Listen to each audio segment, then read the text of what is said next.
Hello, hello, hello. Today is a big day. It's June 13th, and not only do we have a big move in the stock market, we have a big announcement, a big forecast from Norm Winsky. Norm, the floor is yours.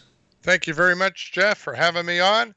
I always like to review what I forecasted when I was last on your show, which was on Monday, May 23. So here we have, if you follow the notes there, hopefully you can see them okay. And if you can't, let me know and I'll send them to you. And if you have any difficulty with the technical terms here, call me and I'll go over them with you and explain it. You get a free class. So Monday morning we had the AM is morning, 5:23 a.m. We had Jupiter making a hit to the U.S. chart. That the chart is based on where the planets were on the 4th of July, 1776, when the USA was founded. Anytime we have that, U.S. stocks, T-bonds, U.S. dollar. Then we had a big cluster over the Memorial Day weekend.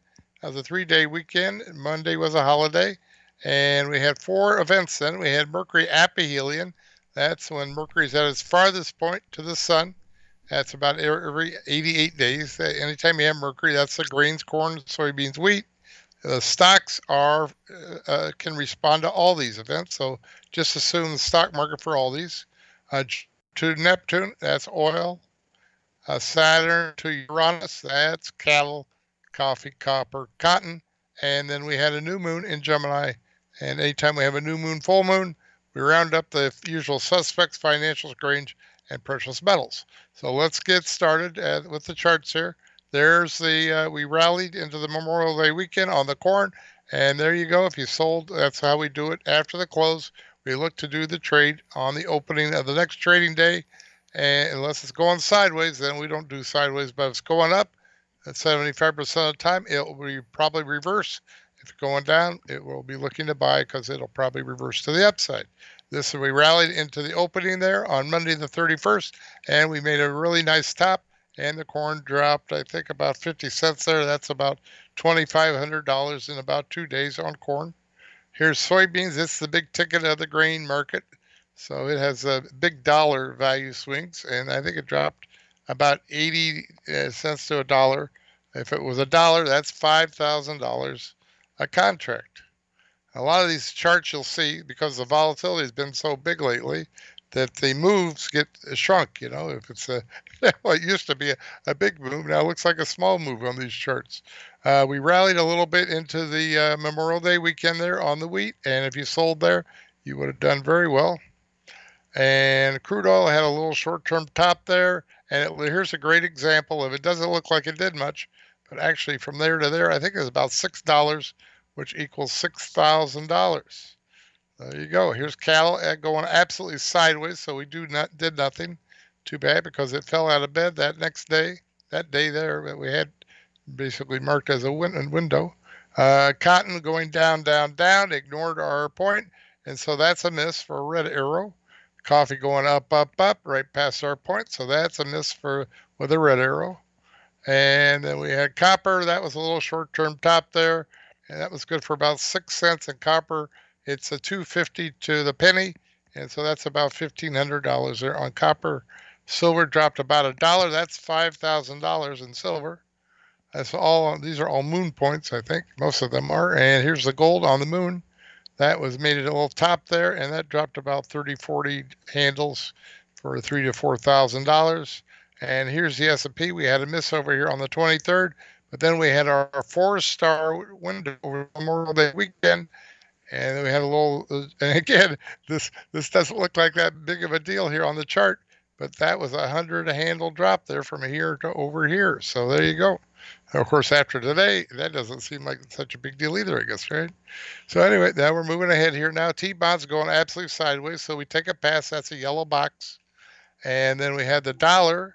It just kept going down past our 23rd point there, but then we got to the moon, and that was a beautiful bottom there. British pound, the currencies dance to the moon, and you can see the pound topped right on the moon, and then that was a big top there on the pound. Same thing with the euro. And now we're up to the batting average here. If you add up the green arrows and the red arrows, we had 17 winners, 4 misses out of 21 for 80.95%. here's what's coming up. Speaking of the moon, we got a big moon event coming up here tonight, early tomorrow morning. We'll have a full moon, and it'll be not just any full moon. This full moon will be at perigee. That's when the cycle of the moon being closest or farthest away, lines up with the full moon. That only occurs about every 14 months. And so you go out in the night sky, look at the moon will look extra bright, extra big, looks like it's extra close, and it is. So that's what's happening. And so that means the power of the moon could be even greater than usual. And you saw there, we had a very high batting average with the new moon. And so this could be even bigger. And I think we had a little bit of panic today in the market, and it might climax tomorrow morning, Tuesday morning on the morning of the 14th. So anyway, I had the full moon at perigee, and we round up the usual suspects: financial, greens, precious metals. We have Jupiter to the U.S. chart. Anytime we have that, we have U.S. stocks, T-bonds, U.S. dollar. Then we have a Mercury point. That was the night of tomorrow night of the 14th. AC is after the close. Then the morning of the 16th, we have a Mercury point for the grains. And also all these points are the stock market too, keep in mind. And then the weekend of the 17th, we have 1, 2, 3 points. We have Saturn to Neptune. That's coffee, copper, and oil. And then we have Mars, perihelion. That's Mars cycle farthest or nearest to the sun. 2 years for Mars to go around. And Mars will be at its closest point over the 17th weekend, first time in about 2 years. And that'll be, you want to watch corn and gold there. And then also we have Jupiter to the U.S. Neptune, and that'll be U.S. stocks, T-bonds, U.S. dollar, and oil. If you would like to learn more, I have a little bit of experience. I've been doing this professionally since about 1975, and I was doing it for several years while I was in college before that. And I've studied just about everything you can study in the markets here: Gann, Elliott wave, astrophysics, astrology, music, the whole Fibonacci, the whole thing, and so forth. I got a little bit of experience, and if you'd like to learn more, please contact me. I'll give you a free class. There you go. You got there's my contact, Norm Winskey in beautiful sunny Florida, 239-594-3939. You can email me at nwinskey at mbark.mail.com, or call me on Skype, nwinskey_1. Looking forward to helping some of your folks, Jeff. Everybody have a great day, and hope you call soon.